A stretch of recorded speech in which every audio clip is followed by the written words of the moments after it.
Corona virus عالمی وبا نے عالمی منظرنامہ یکسر بدل کر رکھ دیا ہے۔ ہر چیلنج میں مزید ابھرنے والی پاکستانی قوم وائرس کے خلاف بھی ثابت قدم اور متحد ہے۔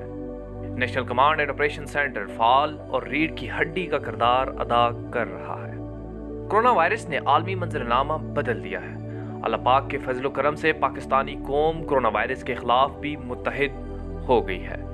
26 فروری کو پہلا کیس رپورٹ ہوا تو ڈاکٹرز، پیرامیڈیکلز اور مخیر حضرات ہر اول دستہ بنے۔ مربوط قومی حکمت عملی کے لیے national command and operation centre قائم کر دیا گیا۔ National command and operation centre corona virus کے خلاف قومی جنگ میں عالمی اقدامات اور کاوشوں کا مرکز بن چکا ہے۔ وبا سے تحفظ اور نجات کے لیے قومی رابطہ کمیٹی کے فیصلوں پر اطلاق یقینی بناتا ہے۔ وفاقی وزیر اسد عمر مرکز کے سربراہ ہے۔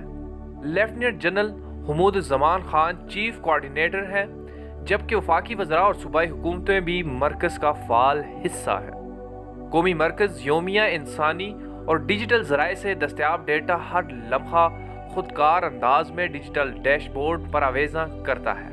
چاروں صوبائی آزاد جموں کشمیر، گلگت بلتستان کے چیف سیکرٹریز اور نمائندگان بذریعہ ویڈیو لنک اجلاس منعقد کرتے ہیں۔ مرکز بحرانی کیفیت میں مشترکہ اطلاعاتی نظام کے تحت ملک بھر سے بذریعہ انسانی اور ڈیجیٹل ذرائع ہر وقت اور درست اطلاعات کی فراہمی عوام، قومی تعاون کمیٹی اور متعلقہ اداروں کو یقینی بنا رہا ہے۔ وزیر اعظم عمران خان اور آرمی چیف نے سینٹر میں کورونا وائرس سے خصوصی بریفنگ میں شرکت کی۔ وزیر اعظم عمران خان نے 3 اپریل کو NCOC کو صحت کے انتظام، مالیاتی اثرات، سماجی و معاشی اور غذائی سلامتی کے امور، تصویراتی و مواصلاتی حکمت عملی اور عوامی آگاہی پر توجہ مذکور کرنے کی ہدایت دی ہے۔ مرکزی امور کو آگے بڑھاتے ہوئے صحت، طبی عملے اور آلات سے خوراک کے ذخائر تک کے تمام امور کا مسلسل بغور جائزہ لے رہا ہے۔ مرکز نے قومی ادارہ صحت میں کورونا کی روک تھام کے لیے تشخیصی عمل تیز کر دیا ہے۔ ڈاکٹرز اور پیرامیڈیکلز کے لیے حفاظتی لباس اور آلات کی فراہمی، تقسیم اور استعمال یقینی بنایا جا رہا ہے۔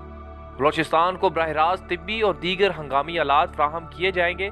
صنعتیں کھولنے اور اشیاء کی ترسیل یقینی بنانے کے لیے کاروباری صنعتی رہنما اصول مرتب کیے جا رہے ہیں۔ National command and operation centre Gilgit Baltistan اور بلوچستان کے سرحدی علاقوں سمیت ملک بھر میں رمضان کے دوران یوٹیلٹی سٹورز میں وافر ذخائر یقینی بنانے کے لیے سرگرم ہے۔ کورونا وائرس سے متاثرہ محنت کشوں، یومیہ اجرت اور کم آمدنی والوں میں احساس پروگرام کے تحت 150 ارب روپے کی تقسیم کا محرک ملک میں معیاری سینیٹائزر کی دستیابی اور غیر معیاری سینیٹائزر تلف کیے جا رہے ہیں۔ Tauseef Ali Swati, public I T V, اسلام آباد۔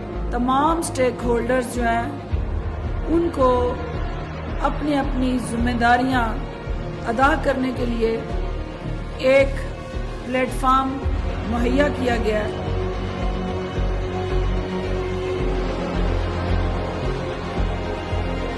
NCOC بیسیکلی ایک آپریشنل نرو سینٹر ہے۔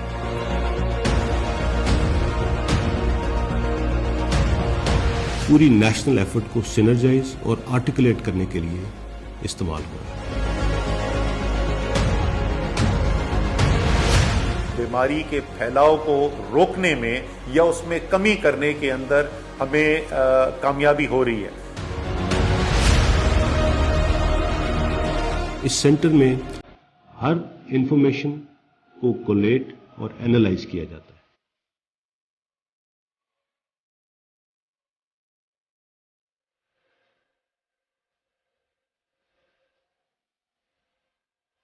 اس انالیسس کے تحت ریکمنڈیشنز تیار کی جاتی ہیں جو بیسیکلی NCC کو پرووائڈ کی جاتی ہیں تاکہ وہاں پہ ملک کی اعلیٰ قیادت پر وقت اقدامات کے ڈیسیژنز لے سکے۔